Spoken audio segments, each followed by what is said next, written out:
Bonjour et bienvenue dans cette série de vidéos tutoriels sur le logiciel Mastercam édition 2024 en français. Dans cette série de vidéos, nous allons apprendre les rudiments du logiciel, nous allons apprendre à faire du dessin dans Mastercam, à programmer des parcours d'outils et à comprendre le logiciel dans son ensemble.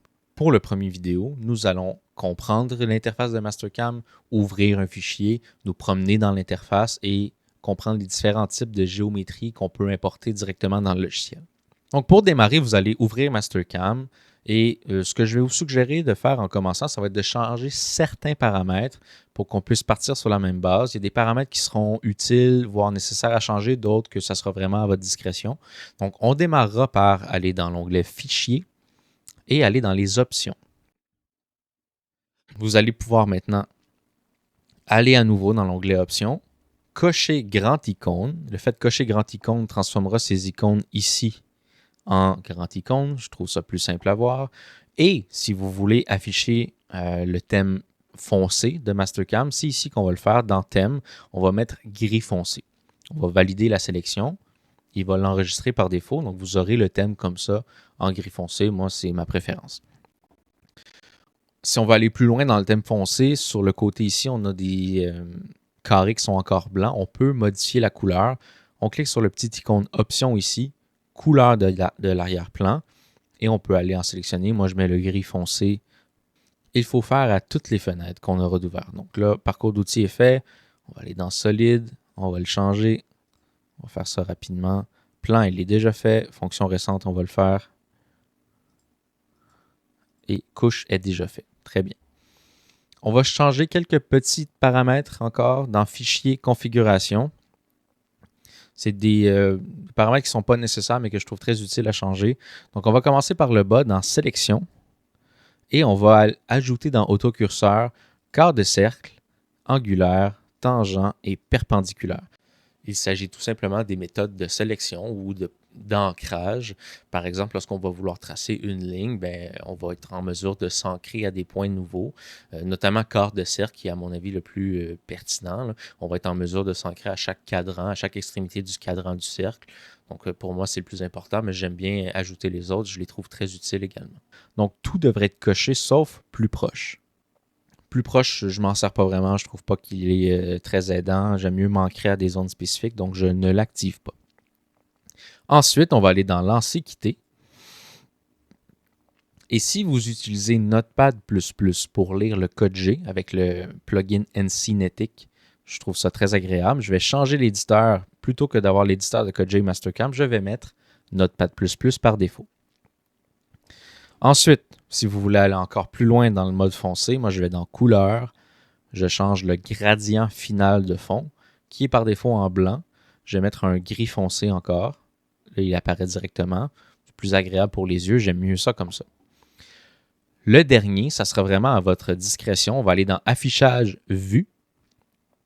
Et ici, on a bouton, milieu, roulette de la souris, donc des options de fonction de la roulette de votre souris.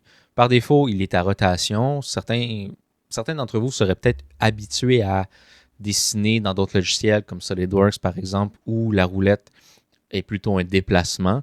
Et vous allez remarquer aussi quand on zoome dans Mastercam, c'est souvent l'inverse de ce genre de logiciel-là comme SolidWorks. Donc moi, je le laisse comme ça, je suis habitué, mais si vous voulez le modifier, vous pourrez le modifier par la suite n'importe quand. Sachez que c'est ici qu'on le fera.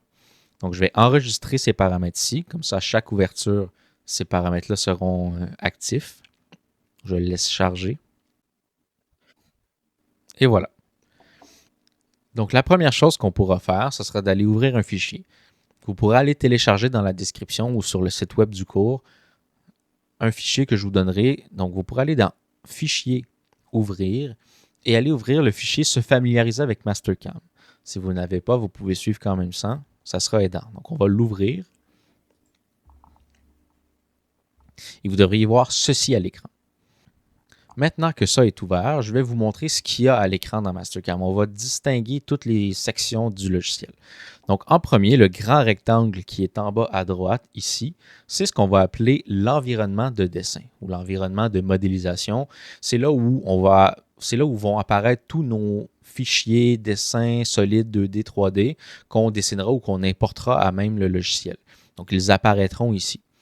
Dans cet environnement de dessin-là, il y a plusieurs fonctions qu'on peut faire. Donc, premièrement, on va voir les fonctions avec la souris.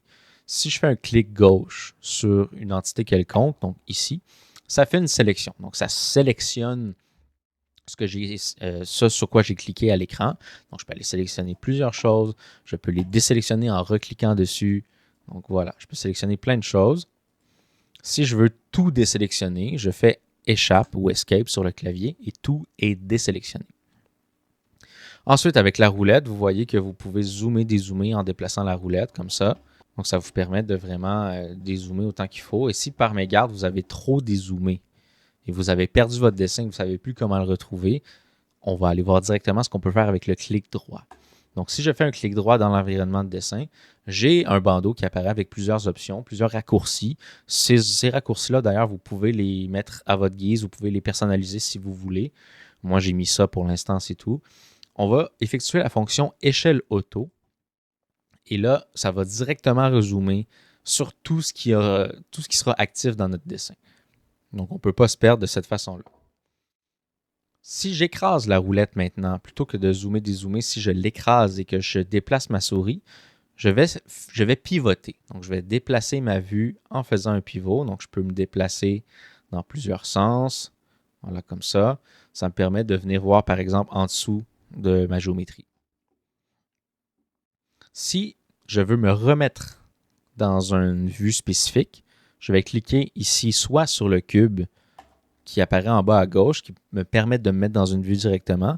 Là, je peux pivoter, me mettre en vue avant, en vue de droite, en vue de dessous. Ça vient me placer directement dans la bonne vue. Ou je peux le faire avec le clic droit. Personnellement, j'aime mieux le clic droit. Je me remets en vue de dessus. Clic droit, vue de face. Clic droit, vue de droite. Bon, donc je me remets en vue de dessus pour l'instant. Je peux même me remettre en vue isométrique, tiens. C'est plus agréable à l'œil. Je vais refaire échelle auto pour être bien centré. On repart avec cette base-là. Dernier raccourci clavier, souris. Donc, vous allez maintenir Shift et vous allez écraser la roulette de votre souris et ça vous permettra de vous déplacer, de faire un déplacement ou un pan, comme on appelle dans beaucoup de logiciels. Ça me permet de déplacer sans pivot. Donc, je vais rester dans cette vue-là pour l'instant. Ensuite, on a fini avec l'environnement de dessin pour l'instant. Si on se déplace à gauche dans la zone ici, j'ai ce qu'on va appeler l'arborescence. Donc, on peut avoir plusieurs onglets d'arborescence. On l'a vu au début de la vidéo. On a ici, normalement, vous devriez avoir l'onglet de l'arborescence des parcours d'outils, des solides, des plans, des fonctions récentes et des couches. On n'a pas besoin de toutes les avoir. Moi, je préfère garder seulement couches, solides et parcours d'outils. Donc, fonction récente, on peut le fermer. On voit ici un X. Je peux fermer fonction récente. Ça peut être intéressant de garder fonction récente si vous voulez voir ce que vous avez fait. Moi, je ne m'en sers pas vraiment. Plan, c'est sûr qu'on ne s'en servira pas. Quand on programme sur des 3 axes, c'est très rare qu'on modifie les plans ici. Donc, je ferme également cette arborescence ici. Donc, normalement, vous devriez avoir l'arborescence, parcours d'outils, solide et couche. Comme présentement, on ne ferait que du dessin, on pourrait même fermer parcours d'outils. Si par erreur, vous fermez une fenêtre de l'arborescence que vous ne voulez pas fermer, disons, je les ferme tous par erreur, je peux les réafficher dans l'onglet supérieur ici qui s'appelle Affichage. Donc, en haut, on a un gros bandeau de fonctions. On a plusieurs bandeaux de fonctions. Donc, on va dans l'onglet Affichage et on a le gestionnaire des arborescences ici. On peut afficher à nouveau parcours, solide et couche. Moi, c'est les 3 que je veux afficher en permanence. Pendant qu'on est dans le bandeau supérieur, on va voir les différents onglets du bandeau supérieur, en commençant par Accueil. Donc, on a déjà vu Fichier. Si je clique sur Fichier rapidement, ça nous permet d'ouvrir un nouveau fichier Mastercam vierge, ouvrir un fichier existant, Ajouter, qui nous permet d'ajouter des géométries dans le dessin actuel sans perdre ce qu'on a fait. Donc, enregistrer sous, bien sûr, et les onglets de paramètres qu'on a fait plus tôt. Dans l'onglet Accueil, dans le bandeau supérieur de l'onglet Accueil, c'est ici qu'on pourra modifier certains attributs de nos dessins. Donc, par exemple, ici, on peut changer la couleur des filaires qu'on va tracer, la couleur des solides, des surfaces ou des maillages qu'on dessinerait ou ceux qui sont déjà à l'écran. On peut également changer le style de point le style de ligne et la largeur de ligne si ça nous intéresse. On a un raccourci de fonction de suppression de doublons qu'on va utiliser quand même souvent. Un raccourci de la fonction cacher-montrer. Cacher-montrer, on va s'en servir souvent. Je trouve que c'est un raccourci génial à connaître sur Mastercam. C'est d'ailleurs un des rares raccourcis clavier que je vais insister, sur lequel je vais insister, qui est la fonction Alt-E. On en reparle un peu plus tard. Des options d'analyse. On peut analyser les entités, les distances, des angles. Donc, on a plein d'outils de mesure. C'est là où on va pouvoir mesurer ce qu'on voit à l'écran. Maintenant, dans l'onglet filaire, c'est dans cet onglet-là qu'on va dessiner tout ce qu'on veut en filaire 2D généralement. Donc, on peut tracer des points, tracer des lignes, plusieurs fonctions de traçage de lignes droites, des cercles ou des arcs de cercle, des splines, des rectangles, des créations de lettres également. C'est ici qu'on va tracer du lettrage de base. On a des fonctions de courbe sur arête qui nous permettent de tracer du filaire sur un solide. On va s'en servir à l'occasion. C'est quand même des fonctions intéressantes. Et les plus importantes, ça sera les fonctions de modification, donc dans la section modifier, qui nous permettra de modifier du filaire qu'on aura tracé ou qu'on aura importé. Donc les fonctions intéressantes pourraient être diviser, qui nous permet de nettoyer une ligne qui déborde, modifier la longueur, couper en deux peut être intéressant également, créer des congés, créer des chanfreins, l'option de décalage aussi qu'on va utiliser quand même souvent. Maintenant, il y a l'onglet surface et solide. Surface et solide nous permettent de créer des géométries 3D plus ou moins complexes. J'utilise presque jamais l'onglet surface, quoique parfois c'est intéressant d'en utiliser. La plupart du temps, quand je vais créer des solides, quand je vais créer des 3D, ce sera des solides justement. Donc on a l'option de créer des solides simples, des cylindres, des cubes, des sphères, des cônes. On peut faire des fonctions d'extrusion, comme dans tout bon logiciel de modélisation 3D. On peut se tracer une esquisse en filaire 2D et l'extruder par la suite. On peut faire des révolutions, des balayages, des booleans, des impressions, donc des fonctions qui sont plutôt de base dans la majorité des logiciels de dessin. Ces fonctions-là existent. On peut également appliquer des congés et des chanfreins directement sur des solides. Donc, quand on fera du dessin 3D, on va se servir presque exclusivement de ce genre de fonctions-là. Maintenant, dans l'onglet préparation du modèle, c'est des fonctions un peu plus avancées. On ne rentrera pas là-dedans pour l'instant. Il y a la fonction désassembler qu'on va utiliser un petit peu plus tard quand on veut scinder toutes les pièces d'un assemblage, par exemple. La fonction désassembler, moi, je l'aime beaucoup. L'onglet maillage, qu'on utilisera aussi presque jamais ou pas, en fait. L'onglet maillage nous permet de créer des géométries 3D de type nuage de points. Les fichiers de nuages de points les plus communs sont les STL ou les OBJ. C'est des fichiers qu'on utilise généralement dans l'impression 3D. On peut en modéliser ici, mais je vous en ferai pas faire, ça c'est clair. L'onglet cotation qui nous permet de dessiner et d'indiquer des cotes à l'écran. Donc on voit déjà des cotations à l'écran ici. J'en ai tracé préalablement. Toutes les cotes qui sont ici, c'est des cotes que j'ai tracées à même le logiciel Mastercam. Donc, on fait des cotes standards, horizontales, verticales, circulaires, angulaires. On peut même mettre des notes. Donc, souvent, on va s'en servir quand on va vouloir faire des captures d'écran pour montrer un peu les dimensions ortho. Très rare qu'on va faire des cotations bien avancées dans Mastercam, quoique ça existe. Le dernier onglet intéressant, voire un des plus importants, ce sera l'onglet transformation. Donc, dans l'onglet transformation, on peut effectuer des transformations géométriques. Les plus communes seront les translations, donc déplacement gauche-droite, haut-bas sur les trois axes ou trois axes à la fois ou une à la fois. On peut faire des rotations. On peut également faire des effets miroirs, donc des fonctions miroirs. Et la fonction mise à l'échelle qui pourrait être intéressante à certains moments, notamment quand on veut faire des conversions impériales métriques, c'est très intéressant. D'autres fonctions qu'on pourrait utiliser, on va utiliser souvent déplacer à l'origine et déplacement dynamique. J'en parle plus tard dans une autre capsule. Enfin, l'onglet Art que je n'utiliserai pas du tout ici. L'onglet Machine qui sera utilisé exclusivement lorsqu'on viendra à faire de la programmation de parcours d'outils. Et l'onglet Affichage, je l'ai montré un petit peu tantôt. Donc l'onglet Affichage nous permet de gérer les arborescences qui sont à gauche ici. Nous permet également d'afficher ou de désafficher les axes. Donc, vous remarquerez qu'ici, moi, j'ai une croix d'axe qui apparaît. Ça se peut qu'à l'écran, vous ne l'ayez pas. Ça sera en cliquant ici que vous allez l'afficher ou la désafficher. Donc, c'est également le raccourci F9 si jamais. On peut aussi afficher les lignes d'axe avec les coordonnées X, Y, Z. Moi, je ne l'affiche pas. Je trouve que c'est un peu dans le chemin pour autre chose. Donc, il y a des options d'affichage de base, incluant des vues, puis d'autres fonctions qui peuvent être le fun. Je vous laisse explorer si ça vous intéresse.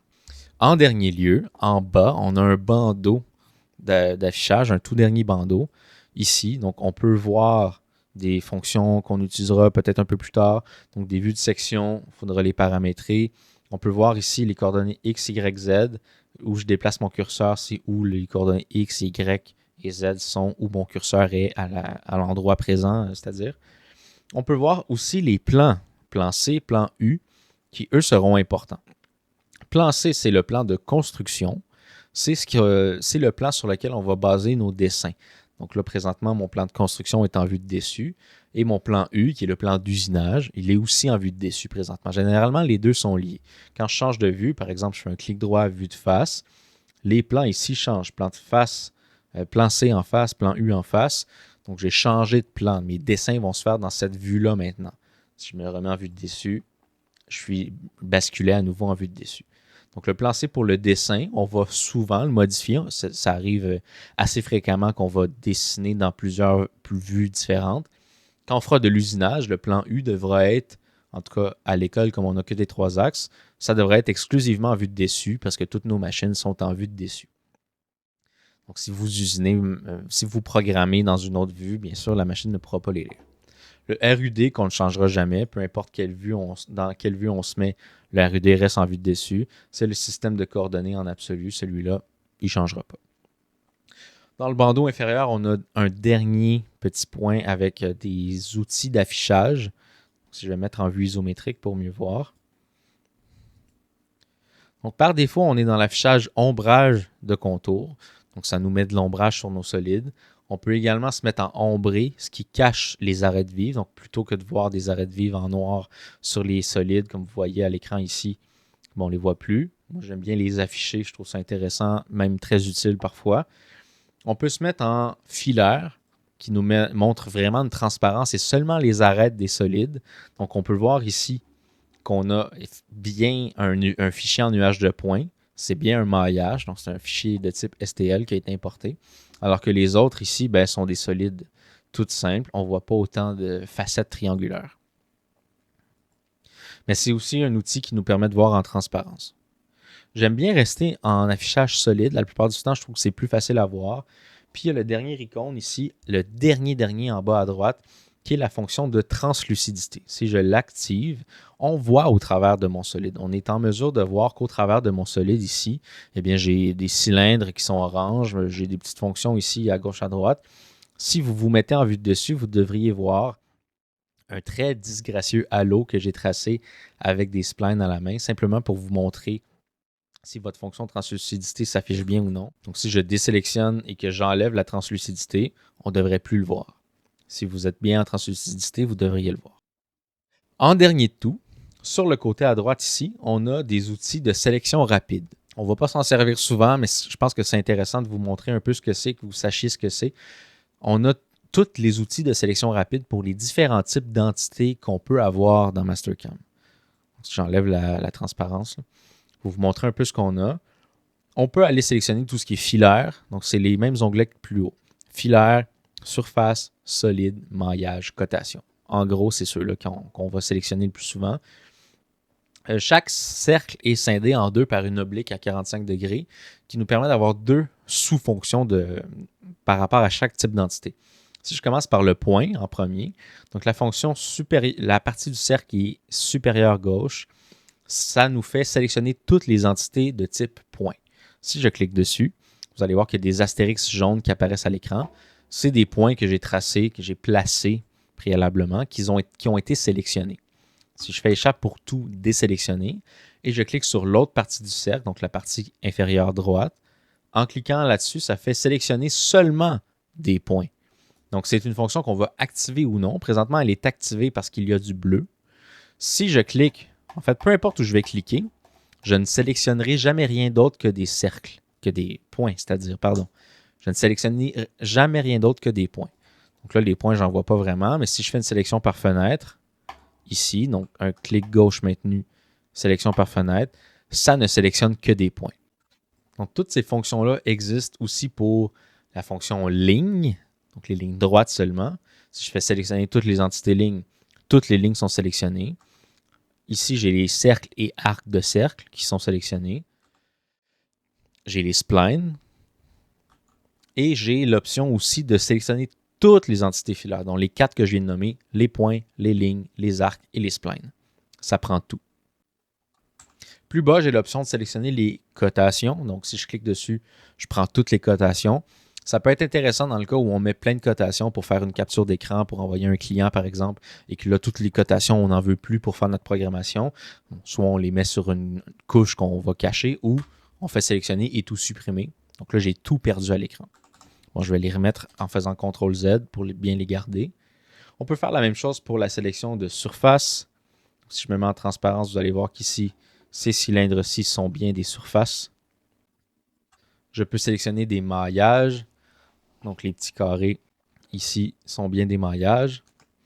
Et je peux faire la même chose pour des solides. Donc, ça ici, c'est un solide. Voilà. Ça fait le tour pour l'instant des fonctions de base. Donc, on a fait le tour du logiciel. On a vu les différentes sections du logiciel. Dans les prochaines capsules, on va commencer directement à dessiner dans Mastercam et à préparer du dessin. Donc, j'espère que cette capsule vous aura été utile. Laissez un commentaire si jamais vous avez des questions et on se revoit bientôt.